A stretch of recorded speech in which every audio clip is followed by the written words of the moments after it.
this is Tanya from EduTV. Today we have with us representatives from universities, schools, as well as the students' representatives, especially students who are going to pass out in 2020 from schools and enter into colleges. So the topic of the discussion today is the transitions from schools to universities considering the COVID-19 outbreak right now. The moderator of the session today with us is Dr. Neeta Bali, the Director Principal of GD Goenka World School, Sohna, Gurgaon, India. Neeta ma'am, I would request you to please take it ahead from here. Well, good evening again. So wonderful to connect with all of you. It's a privilege and pleasure to meet stalwarts from the world of education, and also to meet very eager young people who are now waiting to leave the portals of their alma mater and then graduate into universities. I'm sure there's a lot of anticipation, excitement in their hearts, but of course, there is a dampener there. Transitioning from schools to universities during this time is not going to be an easy bet at all. And I think that's what we are here to discuss today. Let me take the privilege of welcoming the panelists who have joined us today. Mr. Kunwar Shekhar Vijendra, Chancellor, Shobit University, Meerut. Mr. Jyotishman Datta, Founder and Trustee, Assam Downtown University, Guwahati. Mr. Dominic Shalad, Founder and CEO, Thesis Global Limited and Astute Learning, London. Mr. Pramod Sharma, Vice President, Genesis Global School, Noida. Dr. Rajiv Chauhan, Principal, Indian School, Muscat. Ms. Anupma Ramachandra, Principal, DBS Electronic City, Bangalore. Mr. Uttam Kumar Jha, Principal, Choitram School, Indore. And a bunch of wonderful, eager-looking, bright young people. So welcome, everybody. It's great to see all of you. Just some essential agreements before we begin. There are a lot of questions that I have at the back of my mind, and you have perhaps to ask to the authorities, the young people, but we will all restrict ourselves to 1.5 to 2 minutes. We shall not spill over because we need to wind up the session at 5 precisely. So let's not have a spillover. Let us restrict ourselves only to about 1.5 to 2 minutes. Let's keep it brief. Even in brevity, a lot can be conveyed. So let's just keep it brief. Let us not interrupt somebody when they're speaking. Allow people to speak, and then let's say what we need to say. Let us not interrupt. We'll try and give more opportunities to students to speak rather than the authorities, because they are the ones who need to ask questions and we are the ones who need to answer those questions. So we would give more opportunities to children to articulate their questions, to express their anxieties, to speak about their fear, their anticipation, whatever. So we'll allow children to speak more than the adults here. So let me very quickly start by asking a few questions to the young people here. And we'll try and give an opportunity to every young person here. And as I said, please restrict yourself to 1.5 to 2 minutes. As most of you are now preparing to transition to a college or a university, in the trying times that all of us are facing, how do you foresee the college life changing? How do you see college life now? Is it going to be same as what the others would have experienced, your seniors would have experienced, or is it likely to be different? Well, Tanushree from GDGWS, would you like to express? Thank you, ma'am. Ma'am, I think that obviously the situation in the distant future might not be different, but really in the recent future will be different, because adjusting to a new place will be a different process. Most likely it will be online, and there is that uncertainty of whether we'll be able to have the same opportunities that our seniors will. So obviously in the recent future, the opportunities for us will be different than our other batches. Right. Let me ask Siddhi from DPS GV. Siddhi, what do you have to say? Tanushree says that there is going to be uncertainty, and the college will not be the same as it was for the seniors. There won't be the same kind of excitement. There'll be a lot more online teaching. So Siddhi, what do you have to say? I agree with Anushri actually that the times are going to be weird, at least initially, because it's going to take a while to get back to the normalcy, because initial period of school, of colleges actually, is a lot more connected with making new friends, getting comfortable with the teacher, and getting acquainted with the environment. So I think our batch is gonna miss out on that period, because the initial phase is actually hard. And on top of that, now we have all this pandemic, and it definitely increases our anxiety. Right, right. So this whole process of socializing, making new friends, a period of acclimatization, I think most of you are likely to miss out on that. Vaishnavi from DPS Ghaziabad, is it? What do you have to say about this? Ma'am, my opinions are somewhat similar, because it's like we have to start our lives from scratch all over again. Like the way we began with school, it's the same thing with the colleges. And it's not just about the academics that changes, but as she said, that socially also we have to make new friends. And now we have to be more than that, mentally prepared about everything, because scenarios are definitely not going to be the same.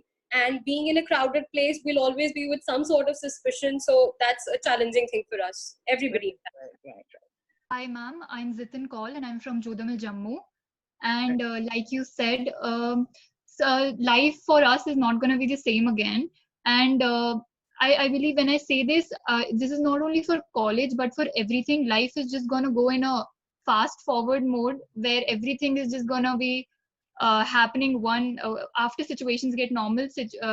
Life is going to go up to a forward mode. However, I also think that this is a blessing in disguise, because when we move from school life to college, we really have to decide what we have to do.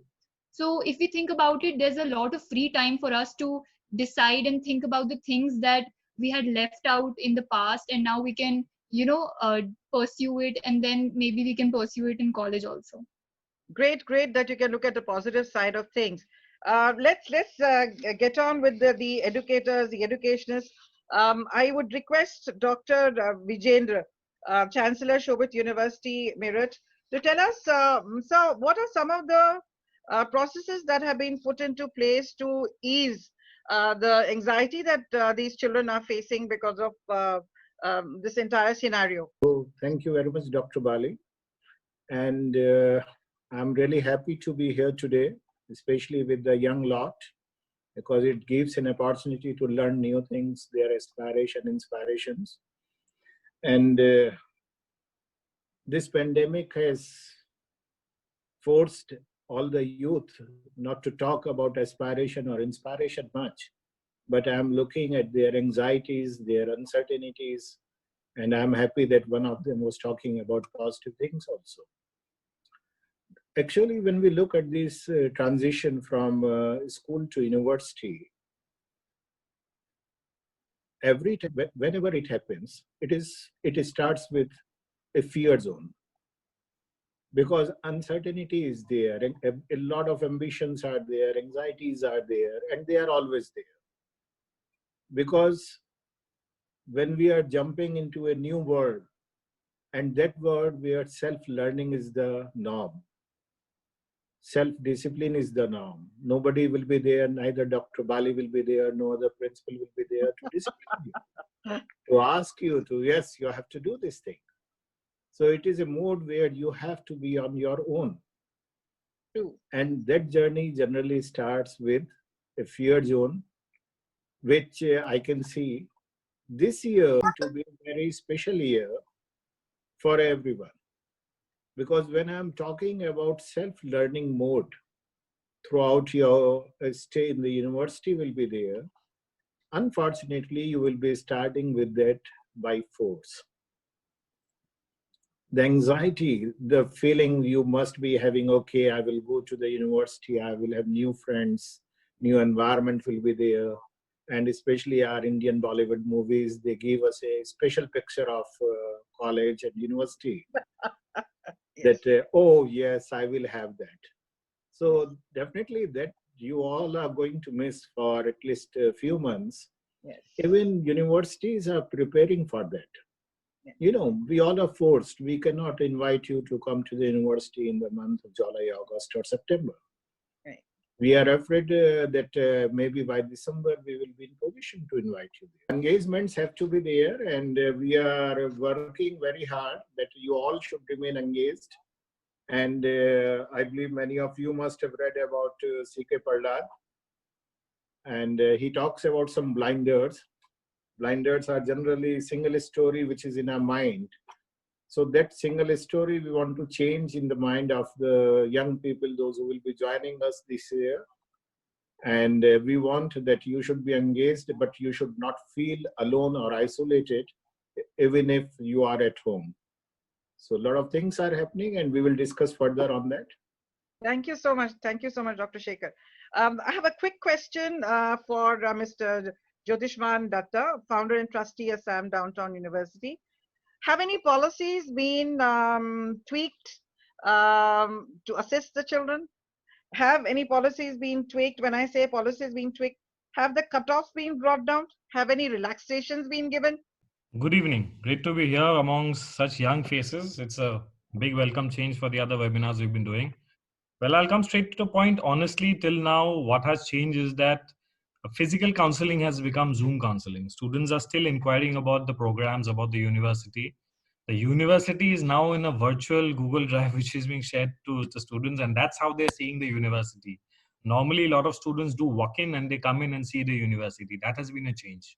And also what you're saying about the policy, you have to understand that I don't think per se it affected the examinations of students. I don't think Indian students did badly in any examinations. So I don't see in any way results being as such impacted when the results finally come out. So more or less cutoffs, I do not see much change. Obviously, it's too premature to say because no results are out. But from last year, I do not see much of a change this year in terms of results, and that will not impact. And as per students, what is a very simple thing. You are in uncertainty, which we understand with all the gloom and all the news that is more or less negative. But you have to understand practically the whole world is in the same boat. You have anxieties, you have problems getting admissions. So does your neighbor, so does your friend, so does someone sitting in the opposite side of the country. So that gives you the issue that you will not be at a disadvantage. The world is in a way at a disadvantage. So that is the beauty of it, that actually in a way no one is at a disadvantage. When things correct, admissions open, everyone will be on the same boat. Yes, there would be a delay. All that we face is a delay. But when the world opens, it's going to be the same. What happened last year will happen this year, just a few months or a few weeks later. So that disadvantage per se is not going to be set in for anyone. But what about anxiety? Children have been suffering from a lot of anxiety. Yes, I'm with you 100% on that. I can say something very brutally. Don't see news. Good. Well, that's a good piece of advice. I'll say something very simple. Actually, we are not into education, primarily into healthcare. Education is just one of the things we do. When does a pandemic end? Ask all of yourselves. When does a pandemic end?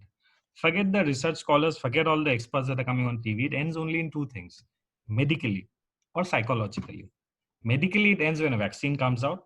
And by the time you get administered the vaccine, maybe years. Psychologically, when you accept what is happening, your life has changed, it's not ended. A lot of bad things that you could do, you cannot do, but you can do a lot of things you could not do before. Most of you are meeting your parents much more now because they're working from home. Isn't that a blessing? So there are a lot of good things. So just don't see news. Don't go this tracker. How many are coming every day? We don't need to see that. It's not going to help in any eradication of the disease. It's not going to help in getting a vaccine. It's just psyching you out. So that's a beautiful statement that you made. Your life has not ended. It has only changed and changed for the better. Actually changed for the better. Where are you? Everybody talks about quality time, spending quality time with family. Where in the world are you going to get this kind of time to spend with your families? I don't think one ever really gets to spend this kind of time with your parents. However hard it may be for young people, but nevertheless, they're not going to get this kind of time, not in a hurry. So that is a beautiful statement that you made. That's a lovely takeaway, children. I think you need to, put it somewhere at the back of your mind and repeat it to yourself every time you feel exasperated and irritated. I think that's something that you need to recall again and again. Now, let me quickly come to the students and ask them, has the process of applying in universities been a smooth process for them? Let me ask Yashraj from GDGWS. Thank you, ma'am. So I applied to my universities back in December for early admission. So this was pre-COVID-19. So as such, the procedure hasn't changed for me. But from what I understand, a lot of my peers are applying abroad, and applications abroad have always been an online process. There's no actual visiting the university. So the application process remains largely similar. The deadlines are the same. There are some ups and downs with the entrance tests being conducted online or some being delayed, but largely admission to universities abroad has stayed the same. Right, wonderful. So it's been a smooth process for you. Let me ask Cheryl from Mayur School. What do you have to say, Cheryl? Hello, ma'am. My name is Cheryl. I'm from Mayur School, Noida. Ma'am, I had applied to a couple of colleges in India itself. The application process has been really smooth as it was before COVID-19. But there have been exams, and only one exam has taken place. All other exams are being cancelled or being postponed.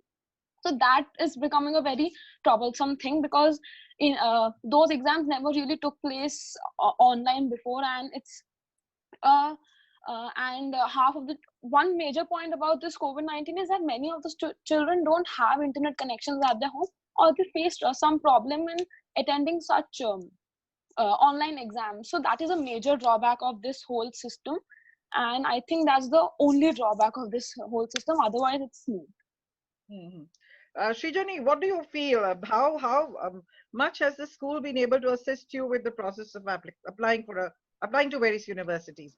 Has the school been effective in assisting you in whatever way you wanted to apply to various places? I mean, for me, it was a bit easy. All I had to do was just get online, apply, and the school did help me when I needed help. But for me, it was really simple. I didn't face any troubles. I did it before December, so it was pre-lockdown, so everything was fine. But things are in place. You've gotten into the places, the universities that you applied to. You've got responses from them. Yeah, I'm all set. Wonderful, wonderful, wonderful. Dr. Dominique Shalat, let me just very quickly talk about how are the colleges and institutions of higher learning preparing themselves to welcome children when they actually get there? Okay, greetings from the UK. Very nice to speak to you. I think in the UK and India, it's very similar. Both sets of institutions are focusing on blended learning now, which is going to be a mixture of online tutorials and also recognition that this situation will pass. I'd like to echo the sentiments earlier about how I actually think for this generation of students, this is going to be a really tremendous opportunity in terms of employability, because you will have been forged in the most adverse circumstances to begin with. And you will be resilient enough to be able to cope with this. And the world needs your ingenuity and your intellect.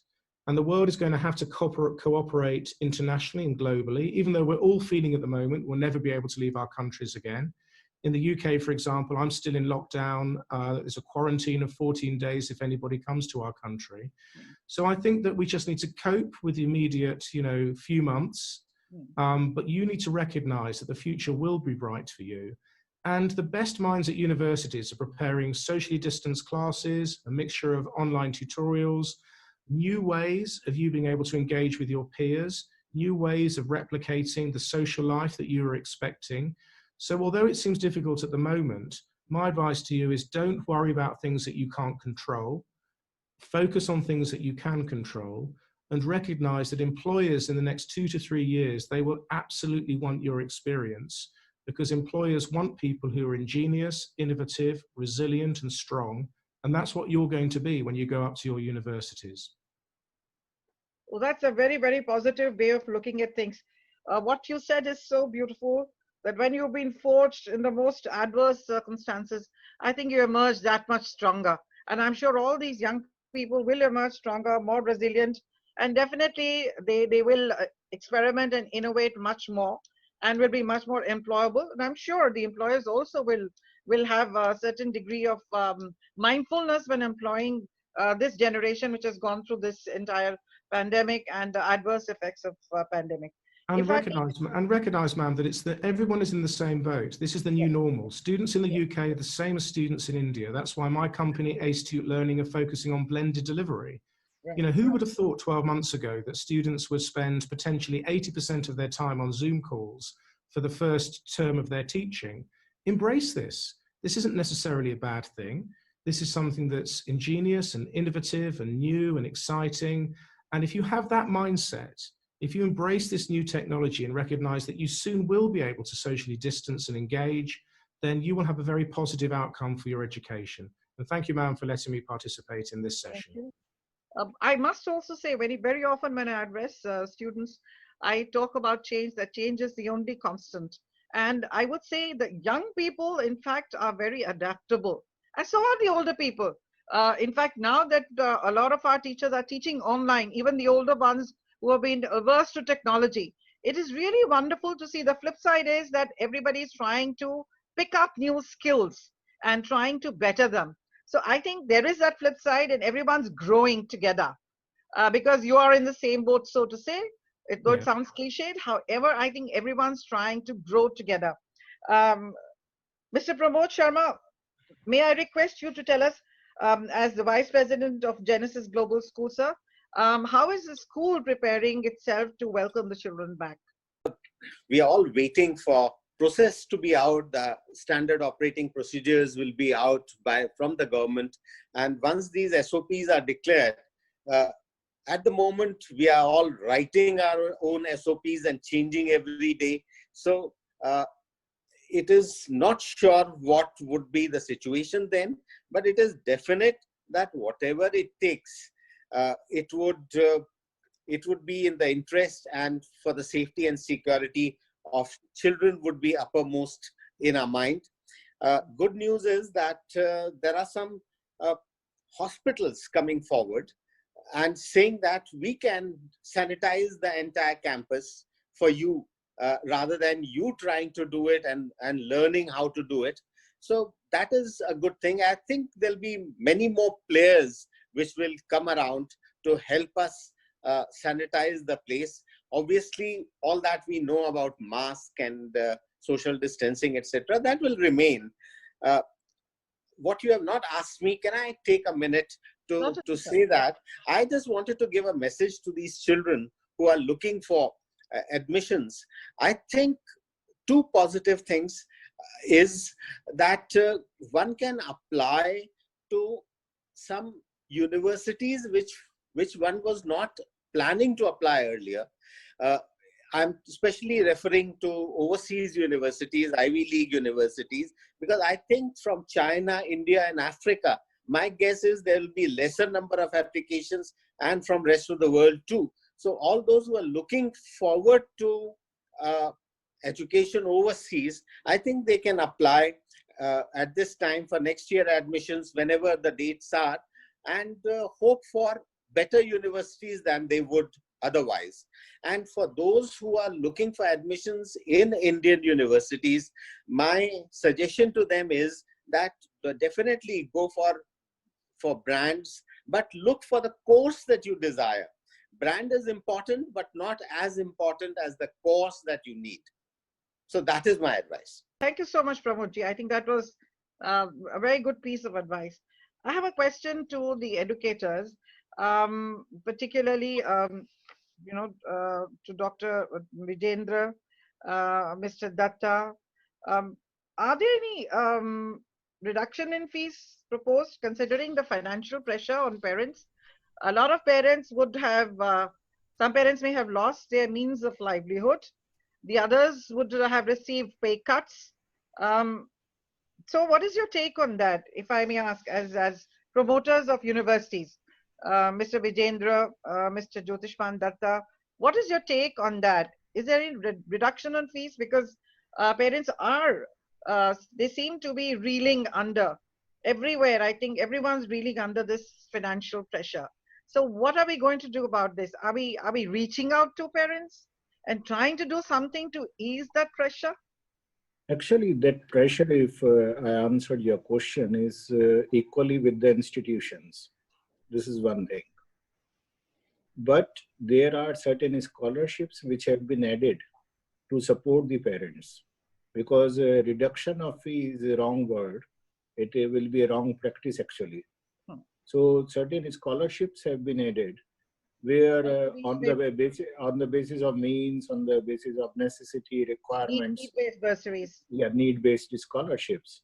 So they have been added, and scholarships, those who were merit-based, even there also some relaxations have been added. Right. Like at Shobit University, one scholarship has been there always, that this year we will be focusing on that. That scholarship is for girls. That every girl who will be joining us, they will get 20% scholarship in the tuition fee, irrespective of any criteria. The idea behind it that there are people, those who have to choose, either my son should go to the university or my daughter should go to a particular course. So we want them to be encouraged. We want them to send the girl, okay, if she will join a course, professional course, she will get this scholarship. So such schemes are there, and every university, I'm sure, must be doing these things. But if we look at the financial pressure, it is equally everywhere. It's not only with the parents. On private universities and schools, there is immense pressure, because I think very often the private institutions rely on the fees that comes in to run their institutions. So there is a lot of pressure.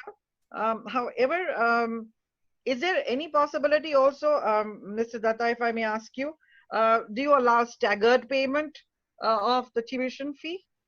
Yes. Since the lockdown, all the fees deadlines that had been there initially, for whatever the fees may have been cancelled. So until the end of the lockdown, maybe end of July, end of August, the fees will be paid in installments.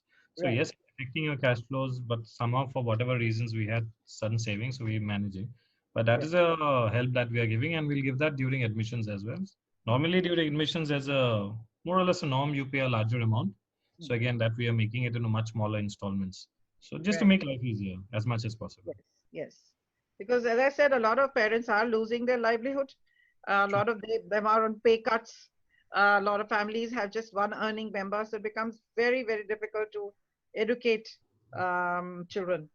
May I ask Ms. Anupma Ramachandra, Principal, DPS Electronic City, Bangalore, to express her views on this transitioning from schools to universities during this trying time, and what has she been observing in her school? Thank you for that question, Dr. Bali, and my greetings to all my fellow panelists and the lovely students who are here with us. So, I mean, practically the schools are kind of done with the students because we almost finished our exams. And thankfully, CBSE has announced the schedule for the further exams that they were not able to conduct, namely the JEE mains and NEET and the remaining board exams. Although children have passed out of our schools, we see, like all of you rightly recognize, the students are going through a very, very rough time because of the uncertainty. You know, there is no date, there is no time period given to them that things will happen then. So what we have done at school is we have set up a support group. We have set up a counseling cell. We are constantly in touch with the children, giving them the information that we are receiving from CBSE and other boards and other universities. And we have told all these students to prepare a timeline and jot these dates so that what is going to happen in future is realistic for them, because they cannot stress over just waiting for things to happen.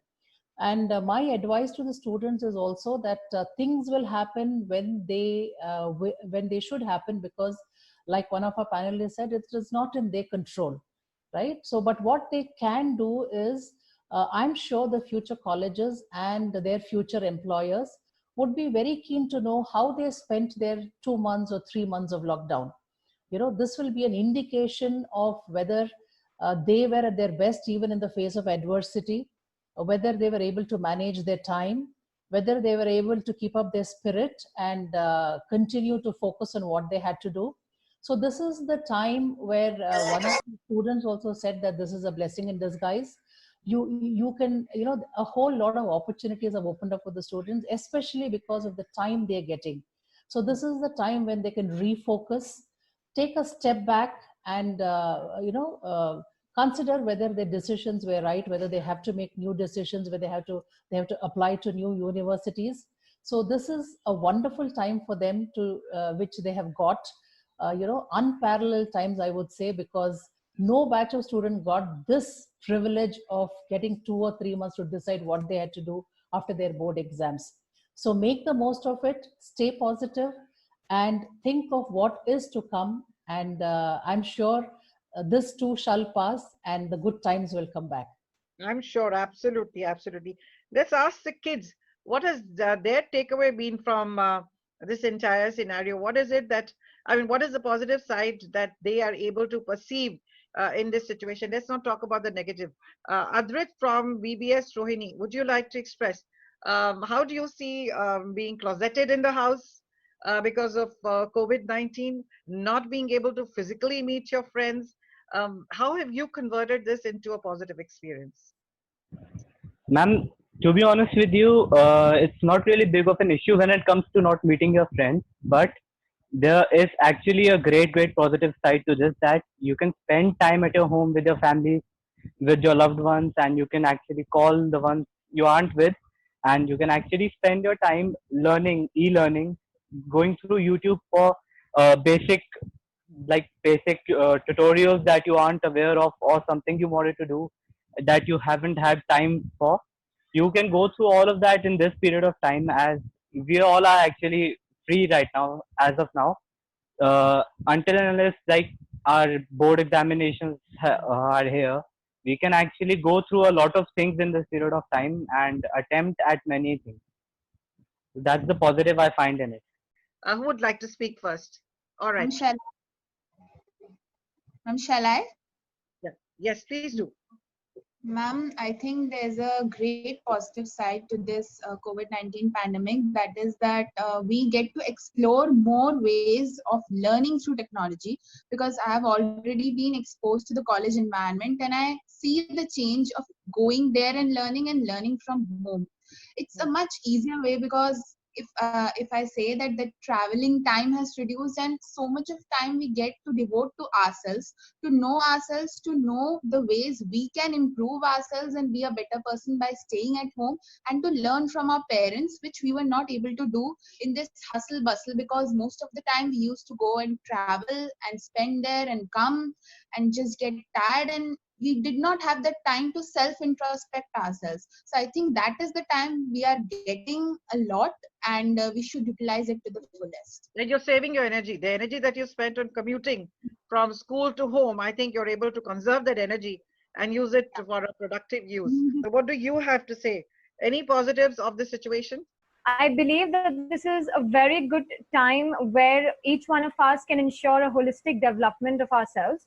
Basically, for example, people who have not been a part of things that help them to stand out from the crowd they were in. For example, I myself have started vlogging in various platforms. So, and this thing will actually help in the transition when we go into college, as we will be able to stand out from the other crowd, from our peers, and that will give us an advantage over them. So this is a very good time to involve ourselves into various other things and use this time which we have into the best possible manner. Great, wonderful, very, very optimistic. As a principal of a school, I'd like to quickly ask you, how effective has this blended module of an online teaching, and eventually face-to-face teaching that should come at some point of time. How effective has the online teaching been in your school? Mr. Jha, would you be kind enough to answer the same? Definitely. When we talk about the online learning, it's only the transferring of the knowledge. And there are three components which are required for learning. And that is the knowledge, skill, and attitude. And these two components, that is the skill development as well as the attitude, which is very, very necessary. And that would be missing when we talk about the online learning. So it has to be a blended approach. Not only the online learning you have plenty of opportunities because you can go to various sites on internet and learn a lot. But when we talk about the development of the skills and attitude, you must go to the physical classroom learning. And if we have the blended approach, and then it is going to be very, very beneficial for the children. And if I talk about the scenario in Indore, the children are very much confused and a lot of uncertainty is there. Initially, what they planned, and now they are thinking about, the parents are also forcing at this circumstance, and they're not allowing the children to go abroad and even to different, like in Delhi, which they thought of earlier.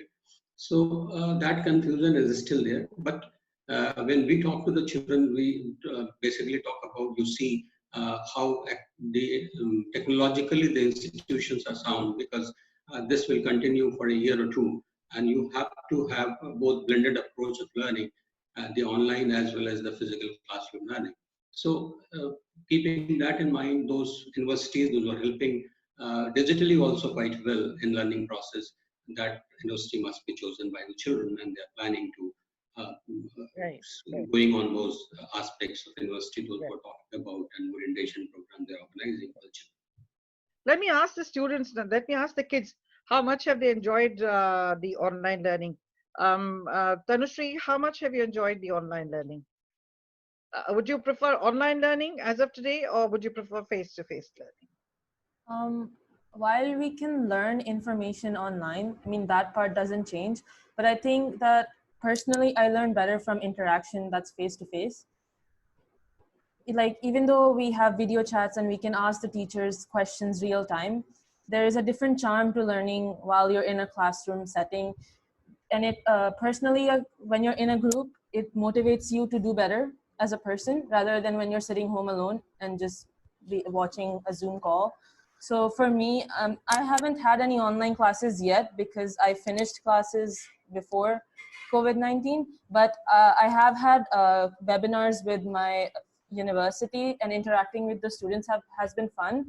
But I definitely feel that learning in person will be a much better opportunity for me. Thank you. Thank you. Kirti from SAM International wanted to add something. Yeah. Where is Kirti? Ma'am, am I audible? Yeah, please, Kirti.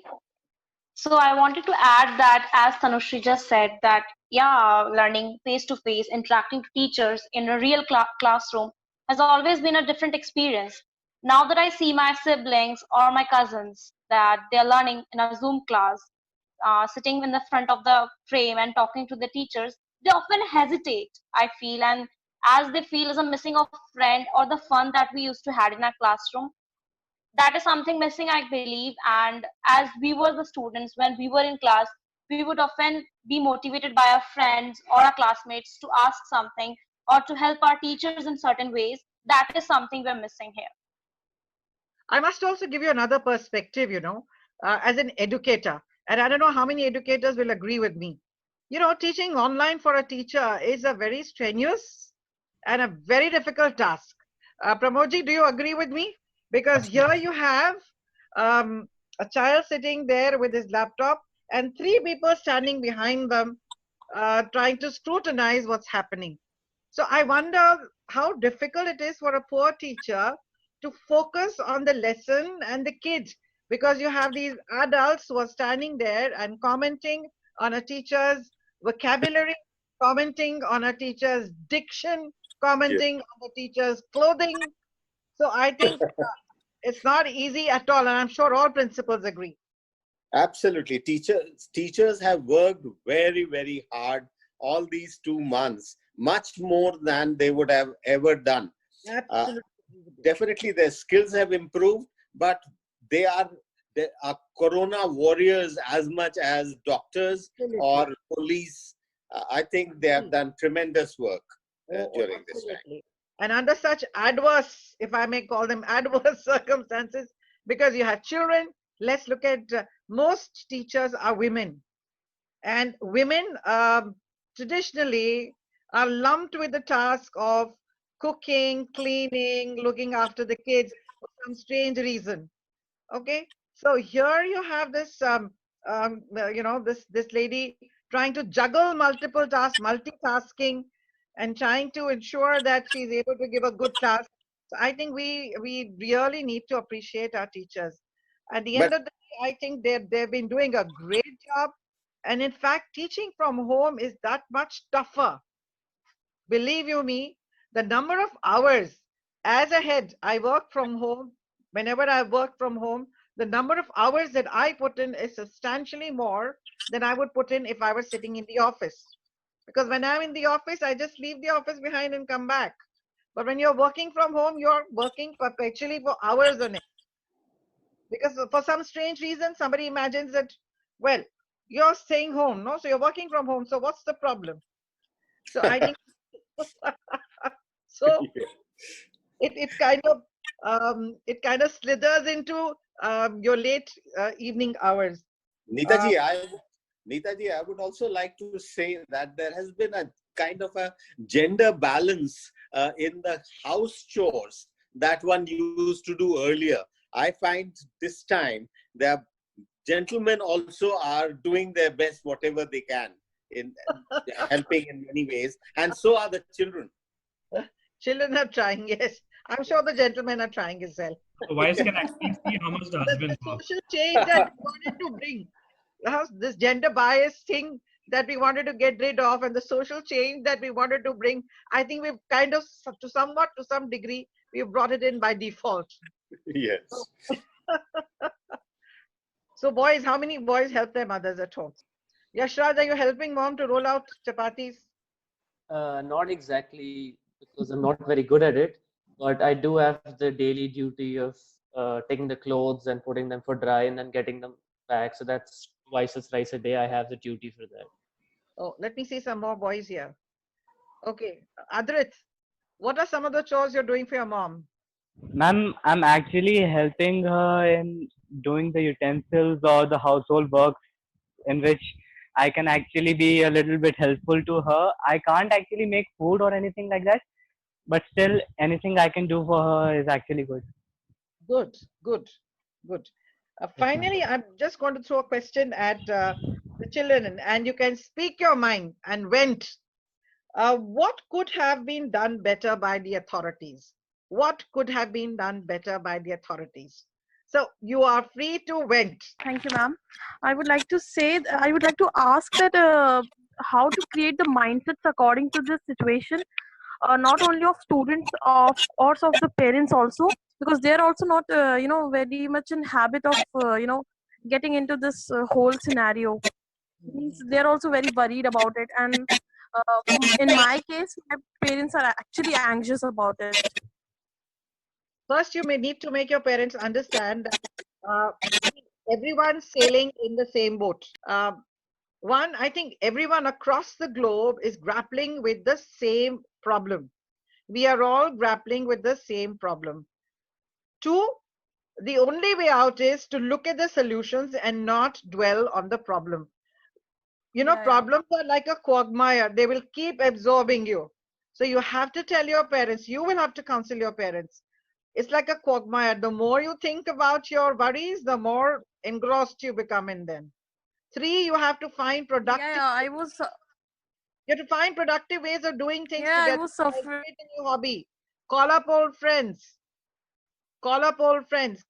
Okay, start a new hobby. Right? Experiment with something. Go learn cooking in the kitchen with your mom if you like it. Okay. Right? Thank you, ma'am. Thank you, ma'am. Because I've been positive in this whole situation. I'm trying to counsel my father because he's actually very worried about my education and my, studies and the whole of the scenario. He's always counting the cases. This much cases there today, and he's always worried about it. Well, I think initially when we started, Mr. Kumar had said, stop looking at television so often. The more you look at it, the more worried you're likely to get. I'm not saying don't look at news, but let us not look at too much morbid news. Read only as much as is necessary. Okay, and there is no need to obsess over it. There is no need to obsess over it, right? So spend time with your family, cultivate a new hobby, get yourself a pet. Okay, if you don't have one. Okay. If you're fond of pets, get yourself a pet. So as I said, what could authorities have done better? Let's hear it from the kids. Ma'am, as the COVID-19 broke out in India, there were massive open online courses and Kishore Manch, EPG Pathshala, SWAYAM, which are supported by CBSE, NCERT, and other Department of Technical Institutions. And there are some consequences, like if we are using Zoom, we are having private chats and other distractions at our family with the family members and other members in the society. I have an option that CBSE, NCERT should come up a partnership with IT companies so that they can be online proctors and no one can share proxies according to them. I think this will be a better option for the students as they are distracted too much and teacher has no control on the students when they are at homes. In fact, there's an inability to have face-to-face connect and facilitate discussions, free conversation so that the student and teacher relationship would better.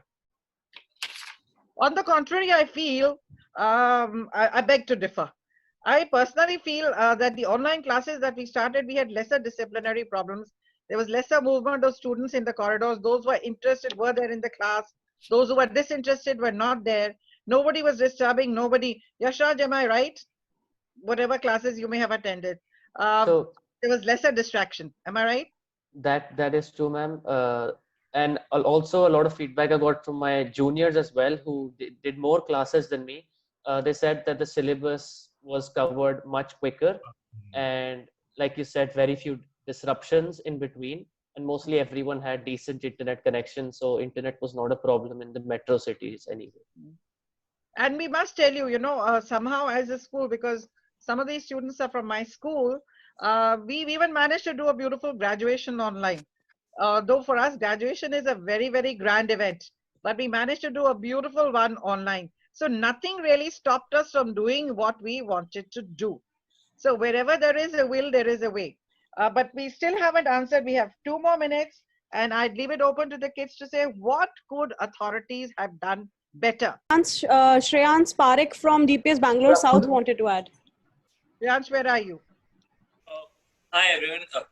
Good evening. First off, thank you for the opportunity. So what I feel generally is that the fact is that there was all our exams were supposed to have ended by this point in time.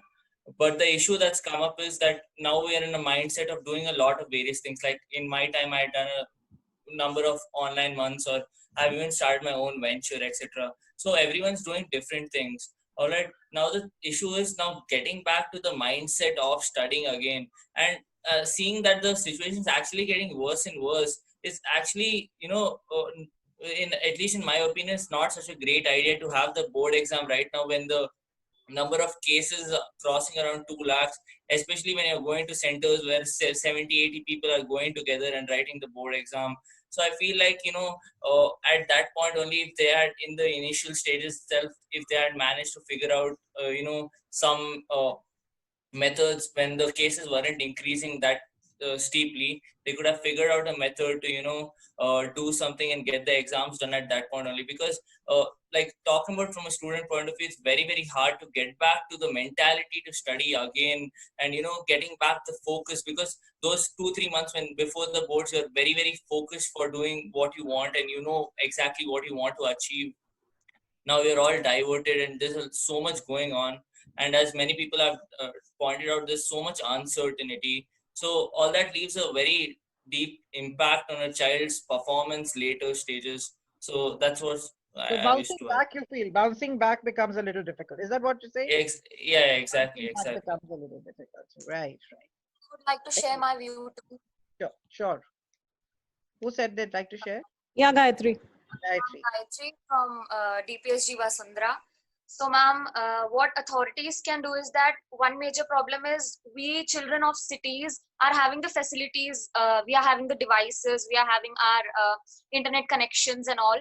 But children with skills, but who are not having the proper apparatus and things like these, having devices or internet connections, how are they going to, how are we going to ensure equal opportunities for them? So authorities should take steps to widen our circle and include people of all status, students of all status into these online classes so that they don't miss upon their opportunities. Thank you, Gayatri. I have a few students here who wanted to add on to things. Yes, Anisha.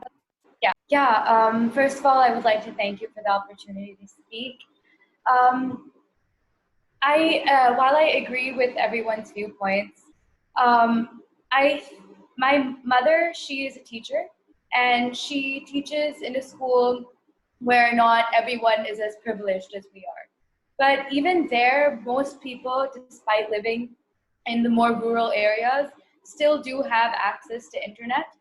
And they don't have their laptops or anything, but nowadays almost everyone has a data plan and a smartphone. Yes, maybe authorities can help people get better access to data plans, because for some people data plans may not be affordable or so and so. But in general, also regarding one of the statements by one of the previous panelists on how we could have had the exams prior, and that would have just made the whole situation worse, in my opinion, because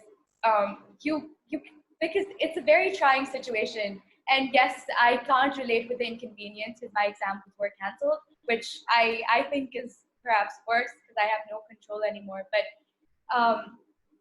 I think having a longer time to study doesn't necessarily mean that you need to drift off and no longer be able to focus.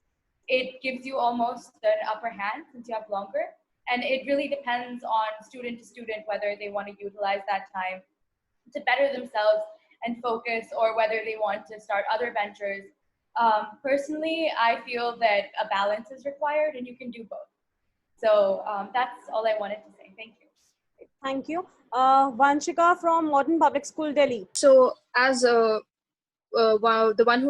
girl who spoke previously, she mentioned that there are students in the rural areas who have access to internet, but let's understand this point that we live in metro cities and we get all the facilities. Even the rural areas which are around Delhi NCR get a lot of facilities, but we do not recognize the fact that there are many students out there in the rural areas, in the rural India, in tier 3 or tier 4 cities, which do not get as much opportunities as we get. And things become very difficult when it comes to girl education as well, because obviously, as a fact, girls are discriminated against when it comes to education, and authorities need to focus more on that point. Also, one thing that I feel missing on the part of schools is that there were a lot of counselors when we were in school. So because mental health becomes very important when you are in lockdown, when you're not able to connect to people on a regular basis. And this is something that the schools should have done. They should have connected us to counselors, because when we were in school, we were connected to counselors. We could talk to them. We could go to them whenever we felt like. So I think that is something that the schools should work upon. That's it. Thank you. Thank you. Can I please ask Mr. Datta from Assam Downtown or Mr. Pramod Sharma and Mr. Jha to share in their views onto the questions that the students have raised? Many, I can start honestly. I don't know. Many may hate me for saying it. There's already a lot of discrepancy in the Indian education system. You are in great privileged schools. You should see the rural schools. They have nothing. They had nothing before COVID. They have nothing now. You might be saying, why am I saying something like that? But that's a fact. There are very basic schools in some rural areas with basic labs. They hardly have teachers available. So in a way, they had a disadvantage then, they had a disadvantage now. Yes, many of them are facing problems because not really per se with the network. Many of them do not have handset, or in the house there is only one smartphone which perhaps the father or the mother uses. So that has been a problem. But even I'm sure from that instance, from those schools, even a lot of students were coming out. They were cracking the entrance exams for the best engineering colleges. They were cracking the entrance exam for the best medical colleges. Some of them would still make it. As the government always have policies, in my state they have policies for these government school students are always given cycles, they're given laptops, they're given books free of cost. It's a question of changing those schemes, changing the policy. I'm sure if it persists, the government will be entirely changing those policies. Say books were given free of cost, say cycles were given free of cost. I'm sure in the next 6 months to 1 year, those entire schemes would be just focused on giving hardware free of cost or subsidized to the students. So it's a time that we're taking. I understand no matter what scheme, no matter what policy comes out, some will always be at a disadvantage. It's a very ugly truth, but that is the truth. So, but I'm sure in the next 3 to 6 months or 1 year, the government schemes and policies also entirely will change only to address this. I'm very hopeful of that because there are already schemes or budgets for that, but something else is given. Thank you, sir. Okay, Harsh from SAM International had a query. Please, Harsh. First of all, ma'am, thank you for allowing me an opportunity to speak on this very critical and pressing issue. And secondly, now addressing the matter in the room, I would like to add that the speaker before me highlighted the plight of the students coming from marginalized communities or those living in the periphery of the society. I completely agree with them, but ma'am, at the same time, I think this rhetorically, we should not think rhetorically, we should think practically. There has been a lot of narrative, lot of rhetoric going around, like how can we help them? But there are no solutions. But particularly as an individual, I think there should be a nationwide solidarity. We should demand from a government, like you should, but they should do for the students. Ma'am, we can take the British example. During World War II, the British education system faced the same dilemma. But in 1945, Winston Churchill's government passed the British Education Reform Act. And I think this act is also needed by our government. And if there is solidarity among us students of the student community, irrespective of where our political allegiances lie, then we can bring about a positive change in our society, in an education system. Thank you. Thank you. Can I add something here? Sure, Anubhav, ma'am. Yeah, so it is very, very encouraging to see the student community, the younger generation, being concerned about the students who are not having the privileges that they have. And, all of us are discussing how the government can help.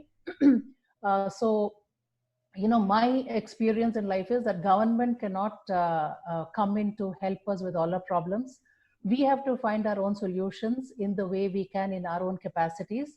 In our school, what we have done is our support staff, their children are also having online classes, and many of them do not have an internet connection that can support these classes.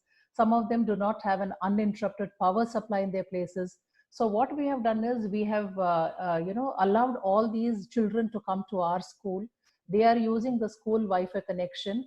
We have, in fact, in our schools, we did not have many systems with webcams, but now we have arranged for systems with webcams, and we are arranging for these children to take part in the online classes from their schools using the infrastructure at our school.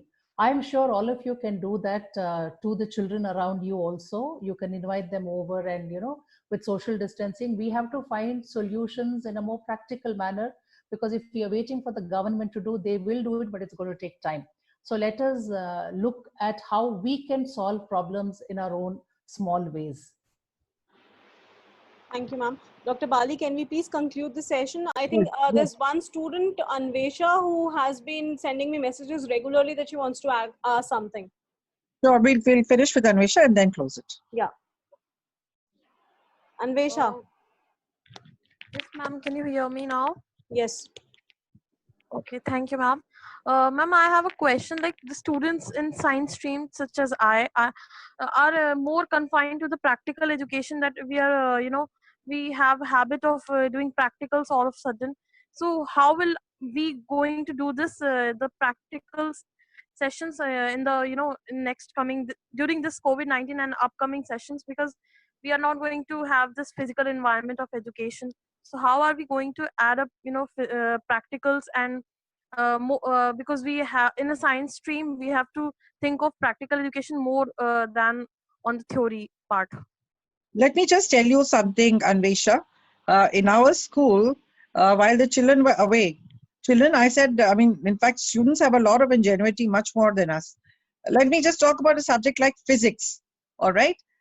Students of GD Goenka World School have used a number of apps to do their physics experiments. If you go on our Instagram or our Facebook page, you will see we generally do put whatever experiments they've been doing at home.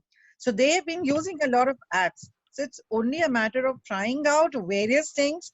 Something is going to work, and it worked beautifully. So for physics, you could do that. I'm sure for chemistry and biology also, some way of doing, an experiment can be found if you just put your head to it. But using apps in physics works beautifully. Okay, ma'am. Thank you. Thank you so much, Anvesha. Now I think it's time to, Tanya, is it time to close the session now? Yes, ma'am. All right. Let me first take this opportunity to thank all the stalwarts who were joined us this evening.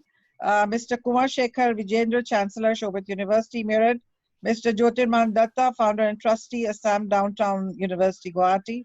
Dr. Dominic Shalad, Founder and CEO, Thesis Global Limited. Mr. Pramod Sharma, Vice President, Genesis Global School, Noida. Dr. Chauhan, Principal, Indian Musket School. Ms. Anupma Ramachandra, Principal, DPS Electronic City, Bangalore.